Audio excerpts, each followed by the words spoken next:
नमस्कार मंडळी, आज आपण अगदी 15 मिनिटात तयार होणारे मस्त असे तोंडात ठेवताच विरघळणारे पनीरचे मोदक बनवते. हो मंडळी, तुम्हाला विश्वास होणार नाही, पण हे इतके सुबक अगदी माव्यासारखे हे मोदक ना आपण 15 मिनिटात बनवून तयार केलेत आणि ते सुद्धा पनीरपासून.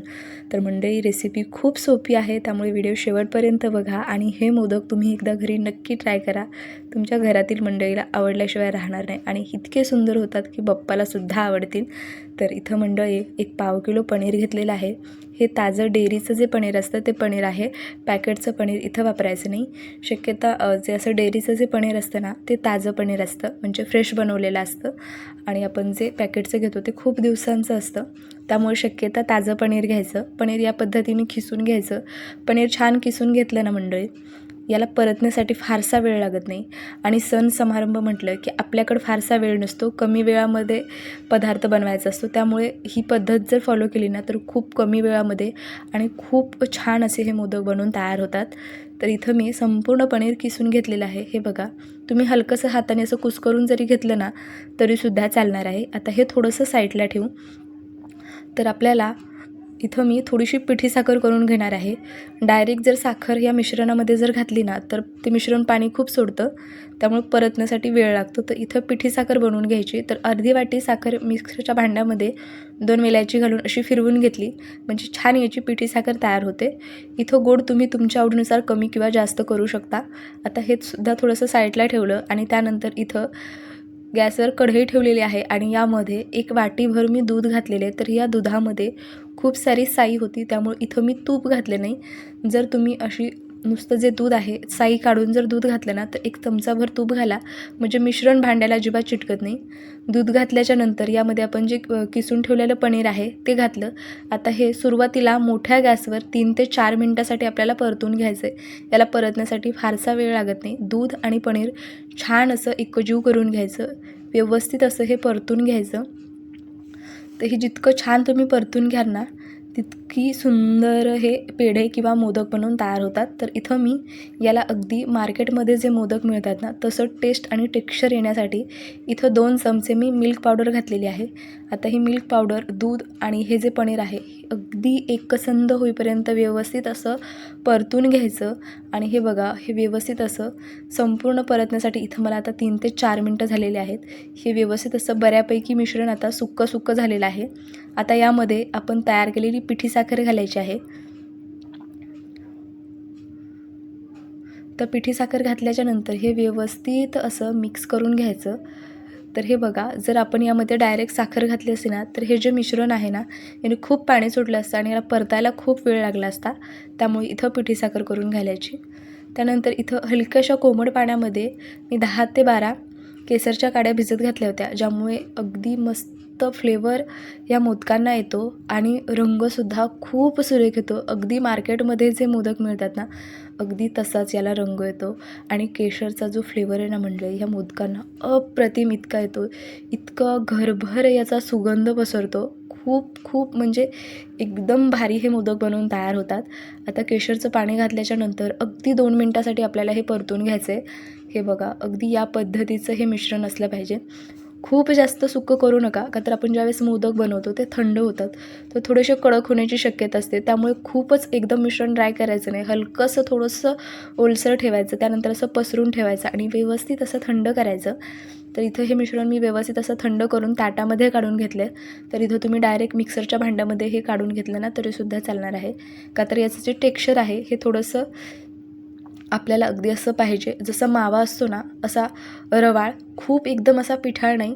तर हे आपल्याला मिक्सर असं हलकंसं रवाळ पाहिजे, म्हणजे याला असे माव्यासारखं टेक्स्चर आलं पाहिजे. त्यासाठी इथं हे मी पल्स मोडवर अगदी मिनिटभरासाठी फिरवून घेतलं.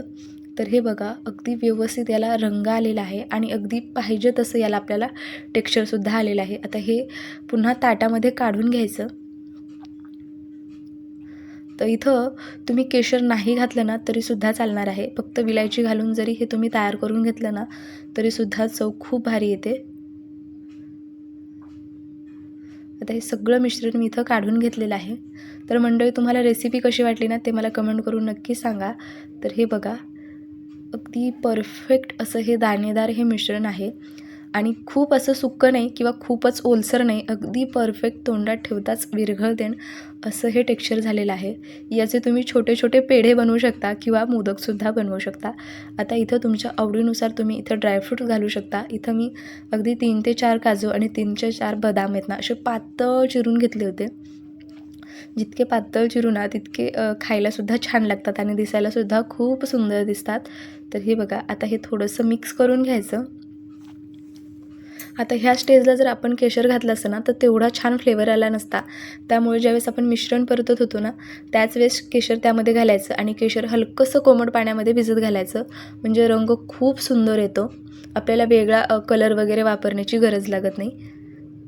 आता हे सगळं हाताने मी छान असं एकजीव करून घेतलेलं आहे. ज्यावेळेस आपण बाहेरून असा प्रसादाचा प्रकार बाहेरून विकत आणतो ना तर मंडळी साफसफाईचा मोठा प्रश्न असतो. तेवढ्या स्वच्छतेने ते बनवलेलं आहे का हा सुद्धा मोठा प्रश्न असतो. त्यामुळे अशा सिंपल रेसिपी आपण सहज घरी बनवू शकतो. तर इथं माझ्याकडे मोदक बनवण्याचा असा साचा आहे. आता यामध्ये एक केशराची काडी घातली आणि अगदी थोडेसे बदामाचे काप मी यामध्ये घातलेले आहेत, म्हणजे दिसायला खूप छान दिसतं. आणि त्यानंतर हे जे मिश्रण आहे पनीरचं तर हे यामध्ये भरायचं. अगदी जेवढं साच्यामध्ये बसतंय तेवढं भरून घ्यायचं. आता हा जो साचा आहे ना मंडळी, हा थोडासा मोठा साचा आहे. एवढ्या साच्यामध्ये ना अगदी 16 ते 17 मोदक तयार झाले होते आणि यापेक्षा एक लहान आकाराचा साचा मिळतो. तो जर साचा तुमच्याकडे असेल ना तर अगदी 21 ते 22 मोदक आरामात बनवून तयार होतात. खूप मस्त आणि नाजूक सुबक हे मोदक बनवून तयार होतात. तर इथं हे मिश्रण व्यवस्थित असं दाबून घेतलेलं आहे. असं एक्स्ट्राचं जे थोडंसं बाहेर येतं ना ते थोडंसं काढून टाकायचं, म्हणजे मोदकांना परफेक्ट आकार येतो. हे बघा, अगदी मार्केटसारखा हा मोदक तयार झालेला आहे. अगदी मऊ लुसलुशीत केशर मोदक आपला इथे पहिला मोदक बनवून तयार झालेला आहे. किती सुंदर दिसत आहे ना मंडळी. जितका दिसायला सुंदर दिसतोय ना खायला त्यापेक्षाही भारी लागतो. त्यामुळे ही रेसिपी तुम्ही एकदा घरी नक्की ट्राय करा. तर याच पद्धतीने मी संपूर्ण मोदक बनवून घेतले होते. तर आता हे दुसरा जो मोदक बनवते त्यामध्ये मी बदामाचे काप घातले नव्हते, फक्त एक केशरची काडी लावून घेतली होती, म्हणजे छान दिसतं. आणि हे व्यवस्थित असं मिश्रण भरून अशा पद्धतीचं आपल्याला पुन्हा मोदक बनवून घ्यायचा आहे. तर तुमच्याकडे मोदकचा साचा नसेल तर छोटे छोटे पेढे बनवले किंवा छोटे छोटे लाडू बनवले ना तरीसुद्धा चालणार आहे.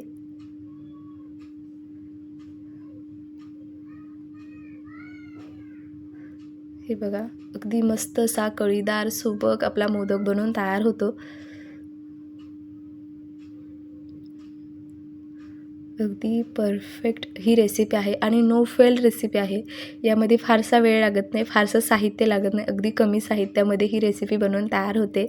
त्यामुळे येणाऱ्या गणेश चतुर्थीला तुम्ही हे पनीरचे मोदक एकदा नक्की ट्राय करा. खूप म्हणजे खूप भारी लागतात. अगदी आपण मार्केटमधून जे मोदक आणतो ना त्यापेक्षाही भारी होतात. असे सुंदर मोदक जर बाप्पाला खाऊ घातले ना तर बाप्पाही खुश आणि आपणही खुश. तर मंडळी, वेळात वेळ काढून तुम्ही ही संपूर्ण रेसिपी पाहिली त्याबद्दल खूप खूप आभारी आहे. हा व्हिडिओ तुम्हाला कसा वाटला ना ते मला कमेंट करून नक्की सांगा. आजची ही रेसिपी तुम्ही घरी ट्राय करा आणि मी भेटते पुन्हा अशाच एखाद्या छानशा रेसिपीसोबत. तोपर्यंत मंडळी, तुम्हा सगळ्यांना गणेश चतुर्थीच्या खूप खूप शुभेच्छा आणि ही रेसिपी नक्की ट्राय करा. Bye bye.